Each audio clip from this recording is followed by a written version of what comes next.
Salut à tous les amis, c'est Christophe, nouvelle et dernière vidéo de What If numéro 10. Et si le roi Pelé avait joué en Europe? Voilà, on va finir en beauté avec le plus grand joueur de tous les temps, notre roi à tous, hein, nous les fans de foot, le roi Pelé.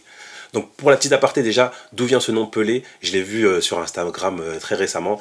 En fait, Pelé, ça vient d'un camarade de classe, hein, justement de Edson Arantes dit Pelé. Et donc, pour, en gros, pour l'emmerder, il l'appelait Pelé, Pelé. On ne sait pas d'où ça venait, Pelé, Pelé, Pelé. Alors que, bah là, il disait non, moi c'est Edson. Et je disais non, Pelé, Pelé, Pelé. Et donc, à tel point qu'il il le tabasse. Mais par contre, le nom est resté, donc Pelé. Et donc, un nom qu'il détestait à l'époque va finir par être connu de tous sur toute la planète, quoi.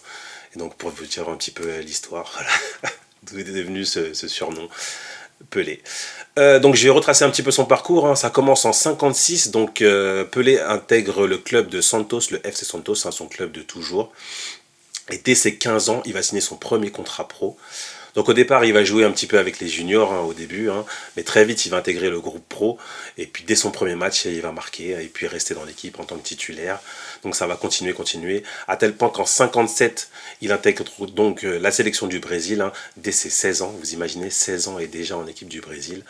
Et donc à tel point, il continue donc de marquer les esprits, de marquer aussi dès son premier match avec le Brésil. Et donc côté Santos, il finit donc meilleur buteur, hein, du championnat de Santos, hein, enfin du championnat de Sao Paulo, pardon, parce qu'il faut savoir qu'en fait, à l'époque au Brésil, il n'y avait pas de championnat domestique, hein, surtout le Brésil, parce que le Brésil c'était un gros pays, et donc l'organisation des transports, etc., c'était un peu compliqué à l'époque.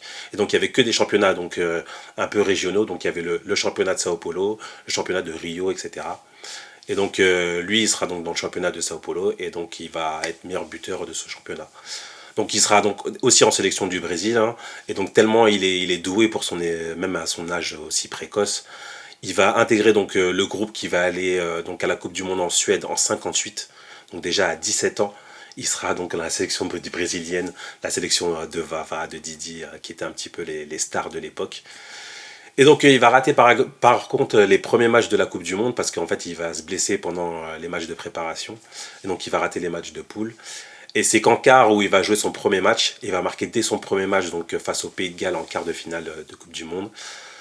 Et pareil, en demi-finale, il va aussi marquer donc un triplé donc face à la France. Le Brésil va gagner 5-2 face à la France de Copa, la France de Justo Fontaine qui va finir meilleur buteur d'ailleurs de cette Coupe du Monde. Pour vous dire un petit peu le niveau de Pelé à l'époque. Et donc pareil, en finale, il va marquer un doublé aussi de Vava. Et donc le Brésil va gagner donc face à la Suède, le pays hôte, sa première Coupe du Monde, donc en 58, hein, première Coupe du Monde du Brésil, avec Pelé seulement 17 ans, vous imaginez. 17 ans et déjà star du Brésil. Donc le Brésil, bah, ça va devenir une rockstar un petit peu au Brésil. Donc il va continuer dans son club de Santos, hein. Bon, il va gagner championnat sur championnat. Il va même gagner, en fait, ils ont organisé donc, en fait, un espèce de tournoi entre le vainqueur de Sao Paulo et le vainqueur de Rio. À Rio, il y avait les gros clubs de Rio, donc il y avait Flamengo, Vasco de Gama, etc. Et donc il va gagner ce titre à plusieurs reprises avec Santos.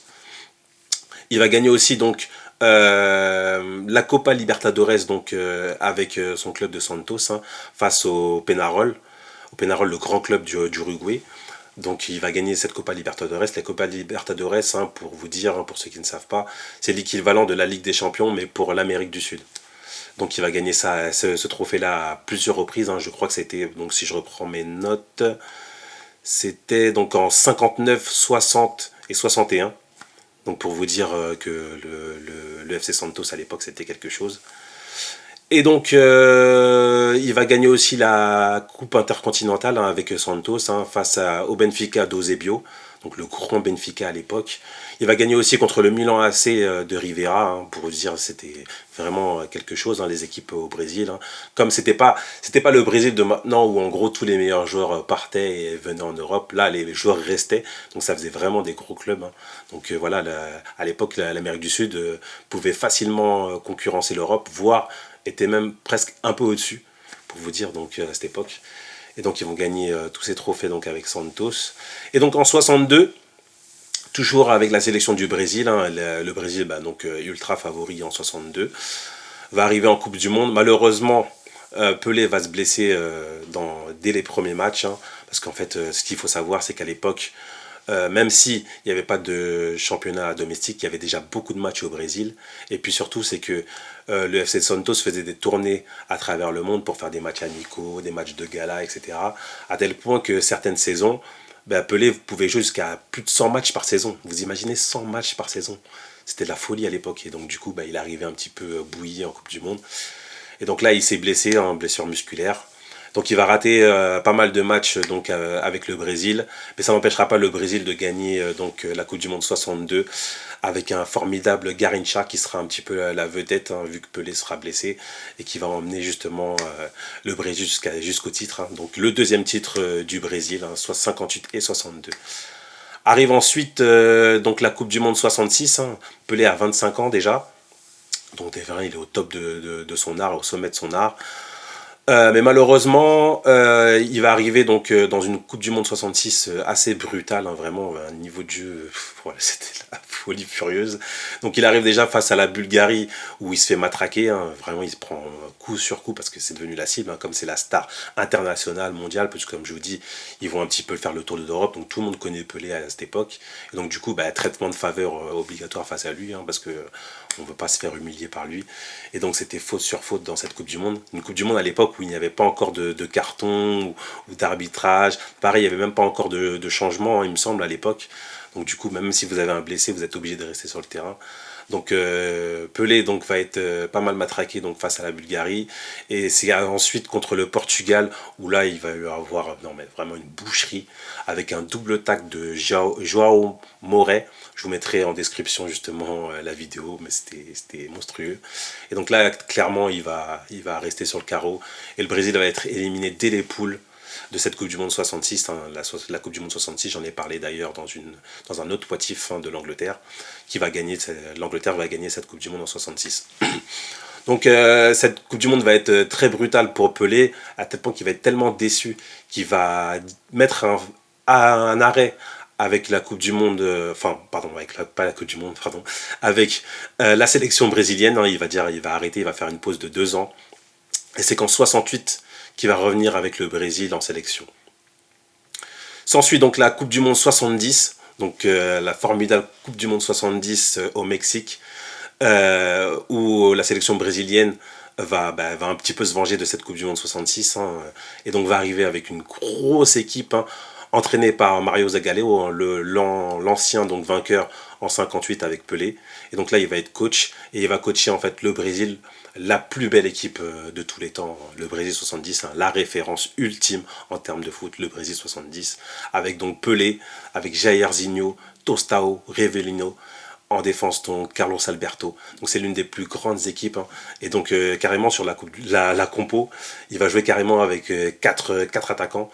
Des attaquants qui sont en même temps meneurs de jeu un petit peu à l'époque, hein, quand tu étais un attaquant, il devait savoir tout faire.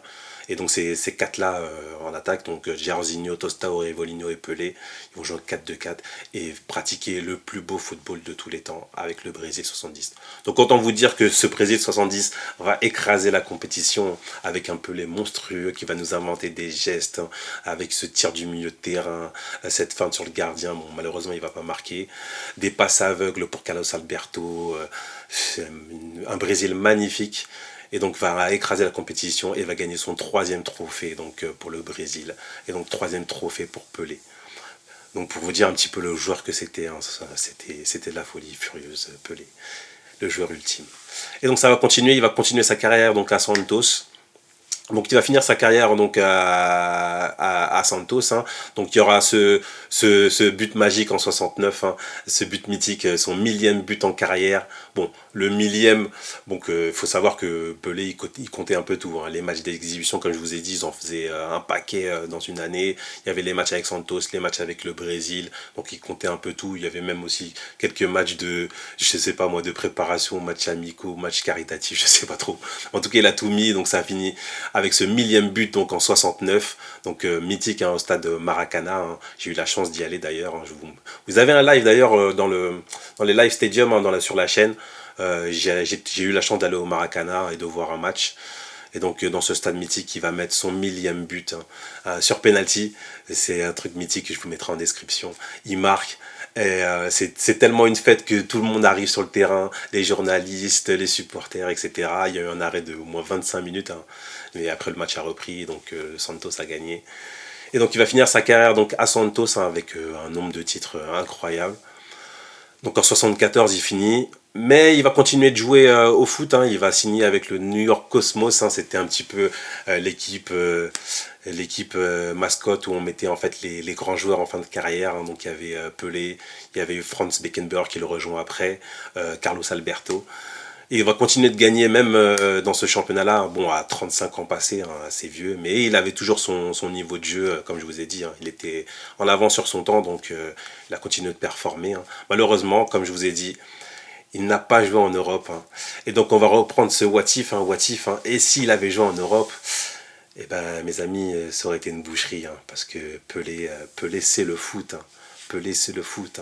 Donc non seulement il était incroyable parce que la vitesse, la puissance, la détente, parce que c'est vrai qu'il faisait qu'un mètre 70. Bon, à l'époque, 1m70, c'était pas si petit que ça, parce que voilà. Mais il avait une détente incroyable, le nombre de buts de la tête qu'il a mis. C'est fou, c'est fou, c'est fou. Je vous mettrai les liens en description, ne vous inquiétez pas, je vous mettrai tout en description. Et donc, il avait la vitesse, la technique, donc en avant sur son temps, la créativité, le talent individuel, la technique, la vitesse, la puissance, buteur, un tueur devant le but, un buteur on peut dire. Donc voilà, c'était bon 1000 buts et puis tout, peu importe le jeu, le match que vous avez, si vous avez Pelé dans votre équipe, c'est 2 ou 3 buts d'entrée.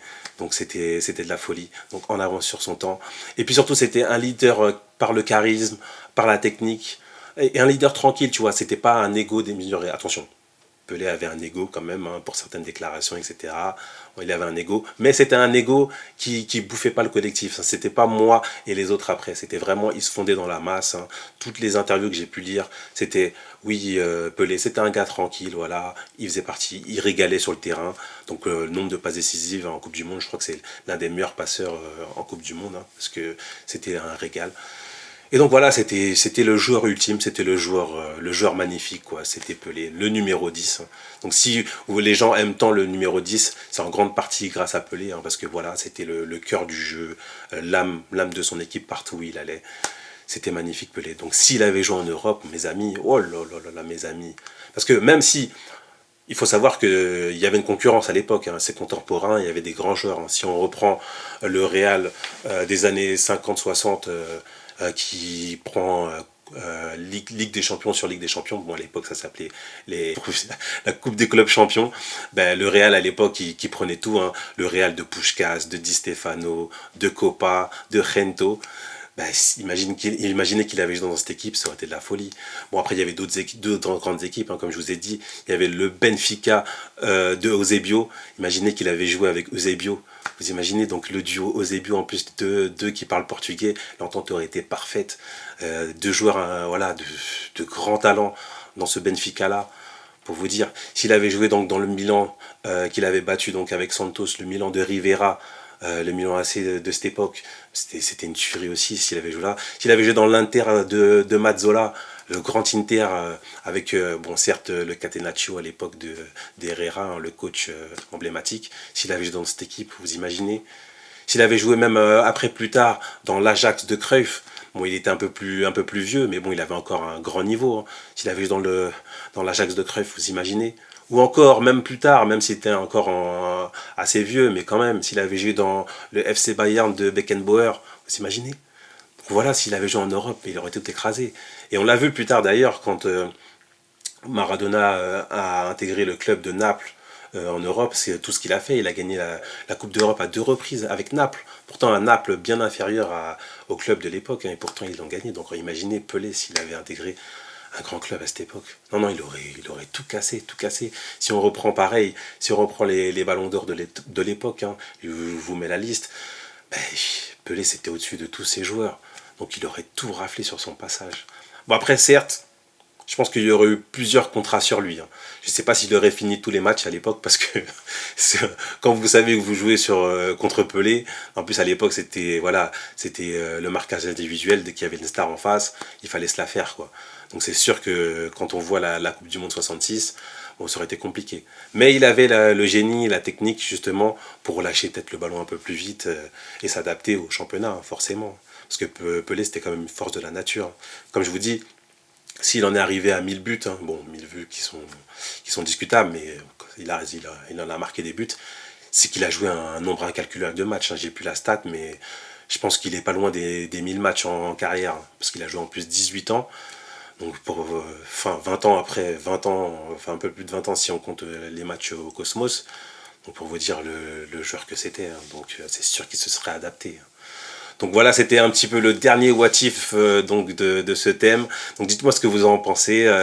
Allez regarder en description, hein, toutes les vidéos que je vais vous mettre, hein. Franchement, il faut aller voir ça, hein, surtout pour les plus jeunes. C'est important de connaître ce joueur parce que c'est le joueur ultime. C'est le plus grand joueur de tous les temps. Il n'y a même pas de débat, il n'y a même pas de discussion. Donc allez voir ça.